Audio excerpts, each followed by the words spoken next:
Halo semuanya, jumpa lagi bersama saya Coach Hendra Hilman di channel Coach Hendra Hilman. Bagi Anda yang baru pertama kali nonton channel ini, Anda bisa like, bisa subscribe, dan juga share ke teman-teman Anda. Oke, so hari ini saya akan share mengenai bagaimana caranya Anda supaya produk Anda bisa lebih dikenal dan unik ya, karena banyak yang sharing dan juga tanya kepada saya, Coach, gimana ya supaya produk saya itu tidak perang harga, tidak saingan terus dengan orang lain, dan terlalu banting-banting harga karena orang lain lebih murah gitu ya, dan customer maunya lebih murah. Nah, tapi pertanyaan buat Anda, apakah benar customer selalu cari yang paling murah, atau tergantung dari manfaat yang mereka dapat, atau juga tergantung dari benefitnya dan persepsi dari produk Anda? Coba Anda pikirkan, kalau saya jadi coach Anda, saya akan tanya lagi kepada Anda, apakah betul customer selalu cari yang paling murah? Apakah betul seperti itu? Kalau Anda sebagai customer, apakah Anda seperti itu? Atau saya cari sesuatu yang memang sesuai dengan apa yang saya bayar. Kalau saya bayar sekian, saya expect manfaatnya sekian. Misalnya contoh, Anda menginap di sebuah hotel, Anda bayarnya kadang-kadang bisa lebih mahal ataupun harganya mungkin lebih tinggi karena Anda mendapatkan yang lebih, ya, benefitnya lebih. Itu kan bisa jadi seperti itu ya. Jadi belum tentu Anda beli jam tangan kalau pria, Anda bayar lebih mahal. Padahal sebetulnya kalau kita lihat fungsionalnya, ya jam tangan cuma lihat waktu. Tapi kenapa Anda berani bayar lebih mahal? Anda beli sepatu dengan warna tertentu, dengan model tertentu, dengan motif tertentu, lebih mahal daripada yang lain. Anda beli jaket, ya di Tokopedia banyak jaket-jaket jaket-jaket yang ditawarkan kan. Kenapa cari yang tidak paling murah? Mungkin yang tengah-tengah, mungkin bahkan yang lebih agak tinggi. Kenapa? Karena Anda bukan hanya membeli produk, tapi juga membeli persepsi, membeli emosional. Nah, saya akan jelaskan kepada Anda mengenai bagaimana caranya kita menentukan harganya, menentukan produk supaya bisa mengangkat persepsinya.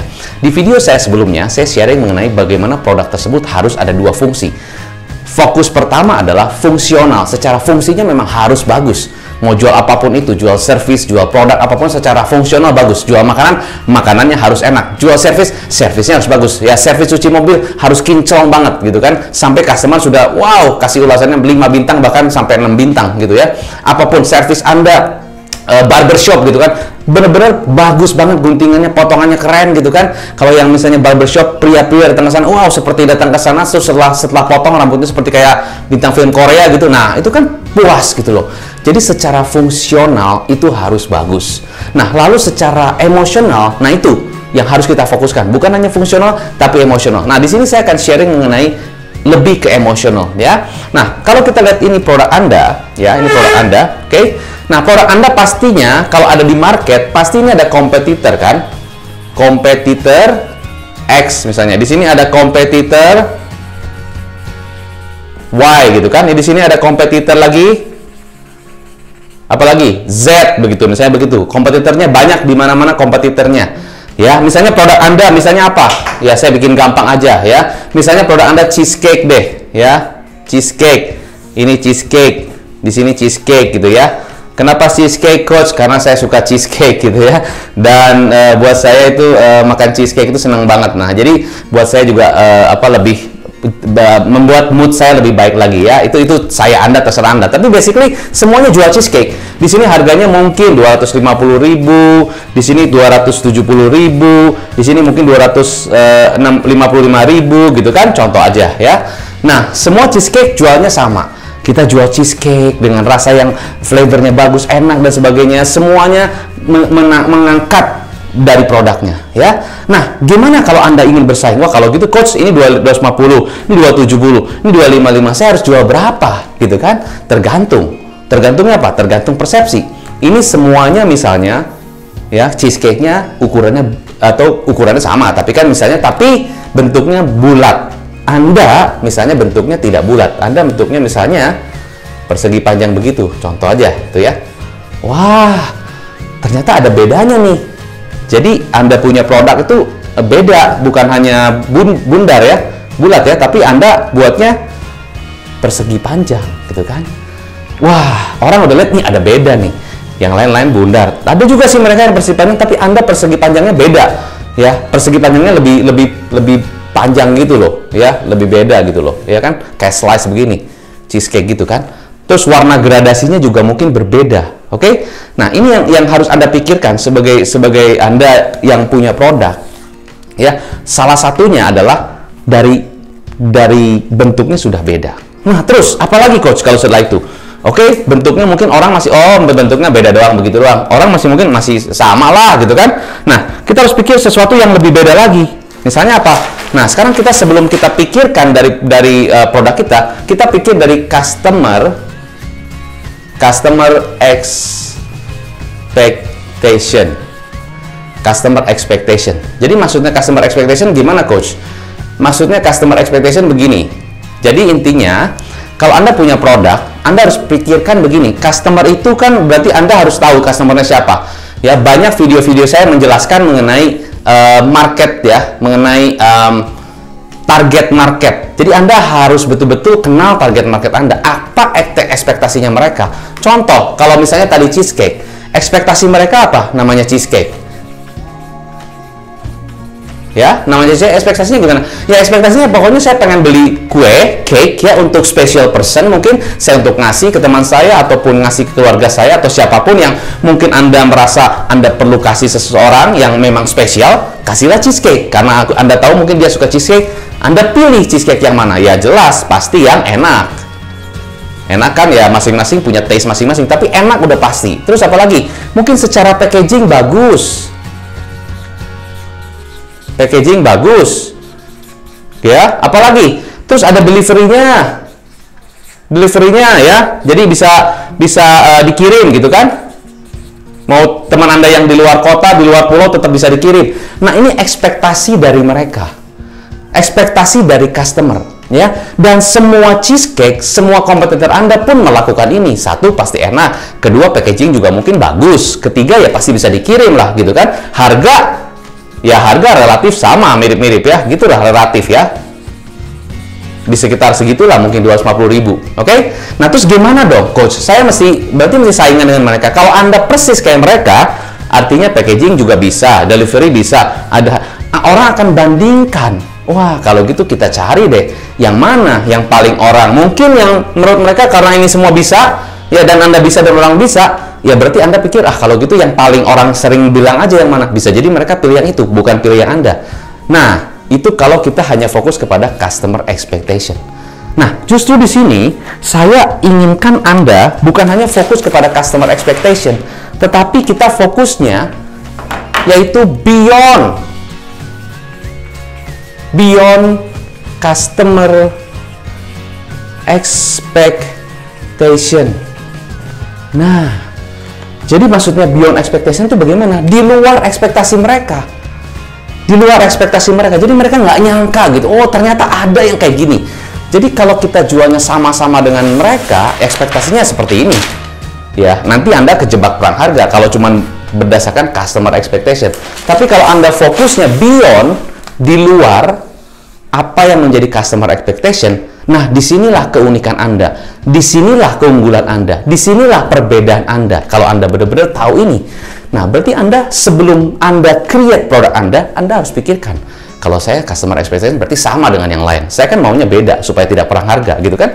Berarti customer beyond expectation apa? Nah, kalau Anda coba kenali, ya misalnya nih customernya nih yang suka cheesecake kan harganya 250.000 ya, berarti mungkin sosial statusnya itu kelas B, kelas A gitu, kelas A, kelas B yang memang dia ya mungkin menengah ke atas gitu kan, karena harganya cukup tinggi, 250.000 gitu kan. Berarti apa yang mereka suka? Apa coba kalau Anda bayangkan jadi mereka sukanya ngapain ya orang-orang seperti itu? Oke, mungkin mereka suka traveling, mungkin mereka sering keluar negeri, bisa jadi ya gitu ya, dan mereka tahu tempat-tempat di luar negeri ataupun tahu tempat-tempat yang memang ciri khas di kota tersebut. Misalnya di London ada apa? London Bridge, misalnya di Paris ada Eiffel Tower, di Australia ada apa? Sydney Harbour, misalnya begitu. Ya udah, berarti mereka suka jalan-jalan ke luar negeri. Ini contoh aja ya. Jadi Anda jangan bilang ini, coach contohnya kok orang-orang luar negeri doang. Ini sekedar contoh aja. Saya karena fokusnya adalah produk yang memang menengah ke atas. Jadi kapan-kapan nanti saya sharing mengenai produk-produk yang memang targetnya menengah ke bawah. Tapi kalau targetnya menengah ke atas, ya memang mungkin ini yang mereka suka. suka jalan-jalan ke luar negeri ya, tapi COVID mungkin enggak juga ya. Mungkin mereka juga tahu tempat-tempat yang menjadi favorite place di kota tersebut, misalnya Eiffel Tower gitu kan, misalnya London Bridge gitu ya. London Bridge gimana sih gambarnya? Gitu kan, gitu ya, macam-macam. Terus apa lagi? Ada Sydney Harbor gitu kan ya, macam-macam lah. Nah, jadi ini adalah tempat-tempat Santorini begitu kan. Nah, berarti cheesecake Anda bisa nggak Anda hubungkan dengan tempat-tempat tersebut? Contohnya misalnya tadi cheesecake-nya bentuknya udah begini nih, gitu ya. Nah, ini misalnya The London Bridge cheesecake. Ya, terus kasih description-nya. Ini adalah cheesecake yang begini, gaya London, gaya Inggris dan sebagainya, dilapisi dan begini. Ini The London Bridge. Terus ada lagi cheesecake-nya, bentuknya mungkin begini juga, gitu kan? Lucu cheesecake-nya gitu kan? Ini apa namanya mungkin? Apa? The Eiffel Tower cheesecake. Dengan begini. Nah, coba Anda bayangkan cheesecake Anda. Sudah berbeda kan? Wih, ternyata cheesecake saya bukan hanya sekedar cheesecake yang secara fungsional enak, tetapi ada sesuatu yang kata-kata ini itu ternyata atraktif banget buat certain target market. Misalnya begini, atau the Sydney Harbor Bridge cheesecake. Entah gimana desainnya dan sebagainya. Ada description-nya. Nah, terus Anda buat di website yang begitu betul-betul kreasinya seperti orang kalau jalan-jalan ke London, orang kalau jalan-jalan ke Paris, itu websitenya udah seperti itu. Bayangkan, itu emosional sekali kan. Jadi cheesecake-nya secara fungsional pasti enak, tapi emosionalnya yang membuat orang penasaran, saya pengen beli ya The London Bridge cheesecake itu seperti apa. Menurut Anda, berapa banyak orang yang jual The London Bridge cheesecake? Dan kalau Anda yang pertama kali jual The London Bridge cheesecake, bisa jadi Anda pionirnya dan bisa jadi harganya sesuai keinginan Anda. Memang mungkin ya tetap sesuai dengan budget, tapi mungkin di atas sedikit. Dan di sanalah Anda akan mendapatkan branding yang spesial tentang produk Anda. So, apa pembelajaran dari tips saya di sharing video kali ini? Ya, silakan Anda tulis di komen apa pembelajaran Anda. Dan yang paling penting, Anda bukan hanya belajar kontennya, tapi tolong tangkap konteksnya. Apa yang dipelajari? Kalau konten tentang cheesecake, tapi kalau saya jualnya bukan cheesecake gimana Coach? Saya jualan apa? Misalnya saya jual parfum atau saya jualan siomay gitu kan? Gimana konteksnya? Jadi Anda harus belajar cara mancing ikannya, bukan ikannya. Ikannya tentang cheesecake, ikannya tentang London Bridge, tapi cara mancing ikannya seperti apa? Itu yang harus Anda pelajari. Ada pertanyaan, Coach, kalau saya jual lampu gimana Coach? Jual lampu tuh LED, gimana Coach ya? Kan saya harus bersaing dengan kompetitor yang sudah besar name-nya, brand-nya dan sebagainya. Gimana? Target market Anda siapa? Target market Anda siapa? Misalnya targetnya orang Indonesia. Oke, orang Indonesia sukanya kemana sih? Oh, ke Borobudur. Oh, kemana lagi? Oh, ke Bengawan Solo. Oh, kemana lagi? Oh, ke Malioboro. Mungkin bikin lampu yang, wah ini lampu Malioboro atau lampu Borobudur yang menerangi sisi rumah gitu kan. Jadi orang beli, wah gua keren nih beli lampu Borobudur style gitu kan. Orang karena seneng foto di depan Borobudur gitu kan. Sampai orang panas-panasan ke sana ya. Nah, jadi apa pembelajaran untuk Anda?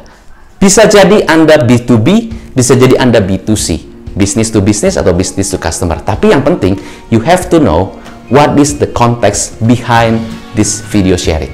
Ya, semoga bisa membantu Anda. Jika Anda masih bingung, silakan kontak nomor di bawah ini dan kita akan konsultasikan bagaimana Anda juga bisa mempunyai keunikan di bisnis Anda dan Anda bisa menaikkan brand Anda dan sehingga customer tidak usah pilih-pilih orang lain, tidak usah perang harga, Anda bisa mempunyai harga yang spesial di bisnis Anda.